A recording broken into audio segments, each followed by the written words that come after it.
hay elecciones este año en menos de 2 semanas, elecciones en todo el estado de Rhode Island para elegir el presidente de los Estados Unidos, pero también a nivel local. La ciudad de Cranston va a elegir alcalde en estos próximos días y vamos a entrevistar, ya lo tenemos acá en el estudio vía Zoom, al candidato republicano Ken Hopkins. Good morning, Ken. Good morning, Tony. How are you? Buenos días, Tony. ¿Cómo estás? Muy bien. Y le está interpretando Franklin Paulino. Buenos días, Franklin. Buenos días. ¿Cómo está, Judith? Muy bien, muy bien. So, Ken Hopkins, you were city council for the city of Cranston. Now you want to be the mayor. Ken Hopkins era, pues, concejal de la ciudad de Cranston. Ahora quiere ser alcalde. If elected, what do you hope to accomplish? Tony, I've been on the city council for the last 4 years, and I think the big things in my campaign are going to start with making the city safe. We have a tremendous police department, and I think it's real important to make sure that people go out into their neighborhoods that things are safe, that they can go out and play with their kids and not have to worry about being in a safe society. So I'm going to be tough on crime. People want to, if people want to do things in Cranston, they're gonna make sure that the police will be there. There'll be a strong police presence, and we're going to be tough on crime so that we have a safe city. One of my biggest things is schools. I mean, I've been a teacher all my life. I've worked on at Cranston East High School. My wife worked at Hubie Bain Middle School. And my daughter is also a teacher at Cranston East. So I've been very involved in education. And what I want to do is make people be aware of the bond referendum. We need to support the bond to build our new schools. Le vamos a dar las palabras ahora, so we're going to let Franklin translate. Adelante, Franklin. Sí, él dice que fue concejal por 4 años aquí en la ciudad de Cranston. Y también él va a cuidar la importancia de los niños en la escuela y los crímenes en lo que está sucediendo en la ciudad de Providence. Él va a estar bien fuerte en lo que es los crímenes, y él es profesor de la High School de Cranston East por 20 años, y hasta ese momento y está apoyando el referendo de los bonos que lo van a pasar de 147 millones de dólares. Estamos entrevistando a Ken Hopkins. Él aspira a ser alcalde de la ciudad de Cranston. Esas elecciones son ya en días, el martes 3 de noviembre. Ken, Cranston is a very diverse city, but unfortunately, government does not reflect that diversity. If you look at the police department, very few Latinos work as police department. The same thing with the fire department, but even City Hall. Le estoy preguntando a Ken Hopkins sobre la diversidad que existe en la ciudad de Cranston. Es una ciudad muy, muy diversa, pero desafortunadamente el gobierno local, la ciudad de Cranston, no refleja esta diversidad. Si vemos la policía de Cranston, no hay suficientes latinos como oficiales de la policía. Lo mismo con los bomberos y hasta en el City Hall. ¿Qué compromiso tiene él para la diversidad? So what is your commitment to diversity and the Latino population there in Cranston? Well, Tony, from what I understand, you and Franklin were good friends down at the University of Rhode Island. The first phone call that I made was to Franklin and said, listen, I need some help. I want to make the city of Cranston, under this new mayor, the most diverse administration in the history of Cranston. So Franklin drove for 2 days to get here. And all he kept talking about was this guy named Tony Mendez. And he told me a lot of stories about you guys down at URI. But Franklin's going to be my right-hand man in City Hall. That's the first thing that I'm going to do. Make sure that I have somebody like Franklin that is going to work with the Hispanic community to make sure that they know what the opportunities are that they have in Cranston. I've worked with many Latino students at Cranston East, and you're going to see a lot of them working for me, getting jobs in the summertime.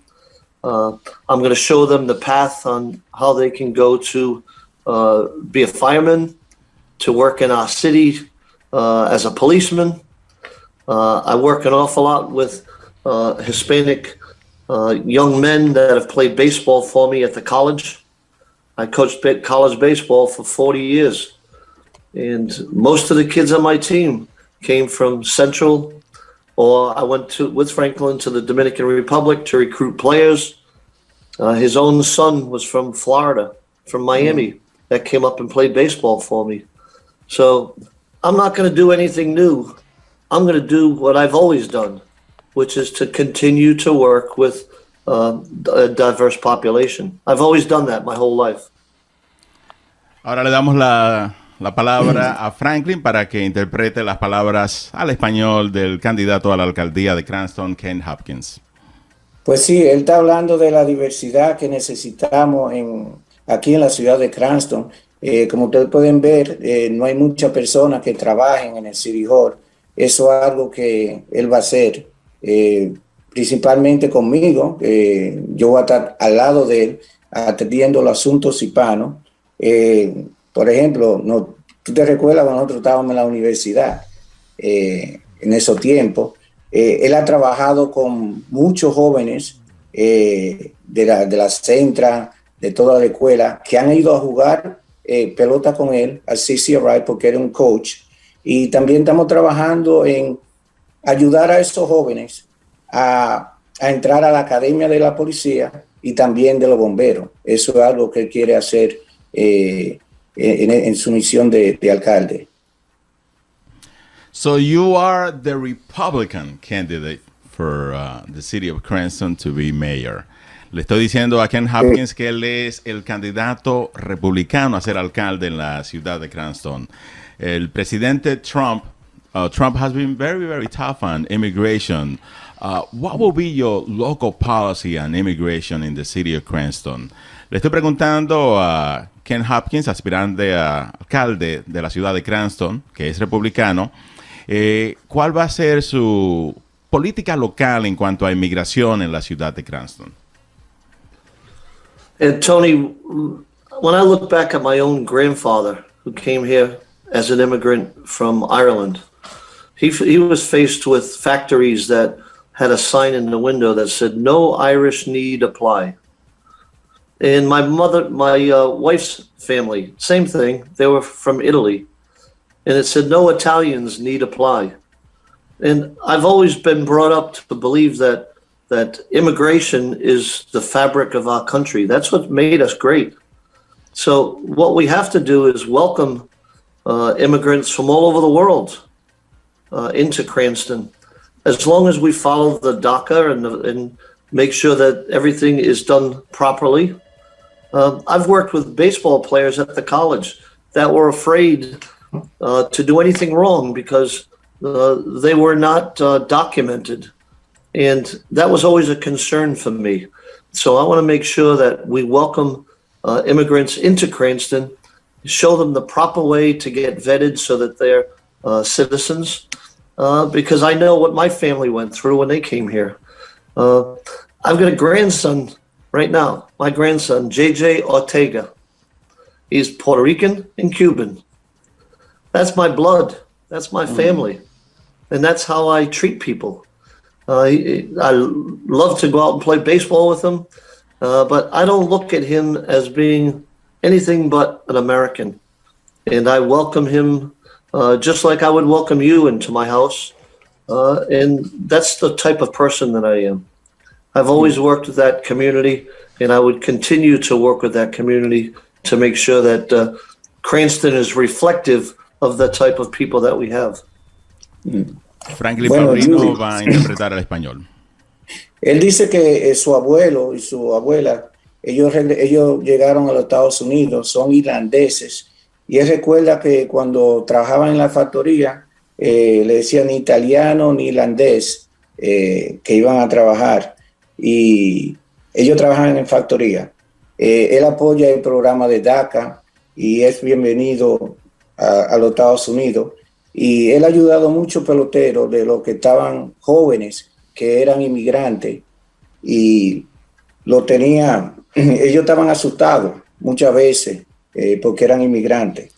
Él tiene un nieto que se llama JJ y su papá es puertorriqueño, cubano, y él es un inmigrante y él sabe cómo se sienten. I guess what people really want to know at the local level is, would the Cranston Police Department be after immigrants that are undocumented? Lo que realmente la gente quiere saber a nivel local es si la policía de Cranston estará detrás de aquellos inmigrantes indocumentados. Yeah, Tony, our police department is one of the best ones around, but they're going to be fair. If somebody is undocumented, they're not going to kick them out of Cranston. They're going to show them the proper way to be part of Cranston and be a citizen of our city. But they should not be afraid. Unless they're breaking the law, they shouldn't be afraid. We work with them. And I've got a young girl named Karen Chumberay, who was a student of mine at Cranston East. And she was undocumented. But I worked with her. I helped her with clothing. I helped her family. And that's what we need to do more of. We need to have that conversation. Even if they're undocumented, we can show them the right path and how to be a good citizen in Cranston. Él dice que no, él no va a caerle atrás a los inmigrantes que estén indocumentados. Él va a ser justo con ellos siempre que estén dentro de la ley, y él va a trabajar con ellos, con los ciudadanos. Él patrocina a una joven que estaba indocumentada, dándole ropa y comida, pero los indocumentados no tienen que tener miedo, y él no va a ir atrás de inmigrantes indocumentados. Well, thank you so much, Ken Hopkins, aspirante a la alcaldía de la ciudad de Cranston. How can people contact you? ¿Cómo puede la gente ponerse en contacto con usted? Tony, they can go to my website, hopkinsformayor.com, or they can call my cell phone, 401-954-1607. I respond to every constituent within 24 hours, and I will do whatever I can to make Cranston look and feel comfortable for the Latino community, especially in areas of housing for the elderly. I've been going to all the housing high-rises over the last couple of weeks.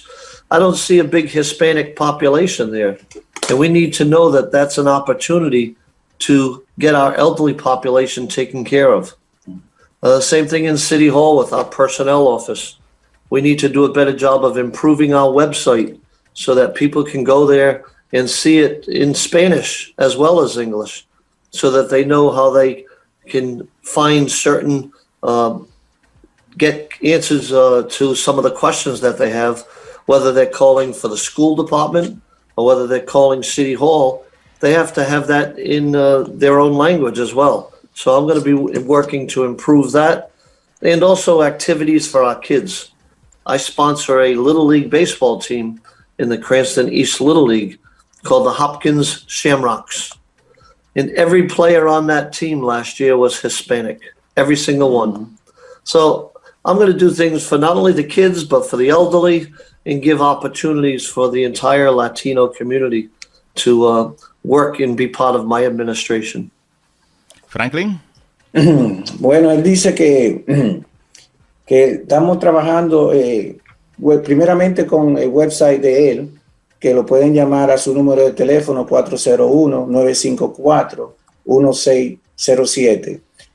Lo que hemos notado también es que en los edificios de los ancianos no vemos mucho hispano, y entonces le estamos diciendo a esos ancianos, esa gente de esa edad, que apliquen para esa vivienda que hay, porque no estamos viendo personas hispanas en donde estamos yendo. También en el website del City Hall, que lo vamos a traducir en español para que la gente cuando entren al website, él dice que también él tiene actividades y patrocina equipos de pequeña liga en la zona de Edgewood, y la mayoría de todos esos jovencitos son hispanos. Well, thank you very much and good luck in in this election coming up in the next few days, martes 3 de noviembre, Tuesday, November 3rd. Thank you very much. Tony, I look forward to talking to you. I want to hear some of these stories about you and my good friend Franklin. We want to go out to dinner together. Gracias a Franklin, quien está interpretando al español, un gran amigo mío. De hecho, fuimos compañeros de habitación en la Universidad de Rhode Island y amigos desde los años, bueno, hace muchísimos años. Gracias, Franklin. Un placer verte a través de Zoom y estar en contacto contigo. 1, 2, 3. This is Power 102.1 FM.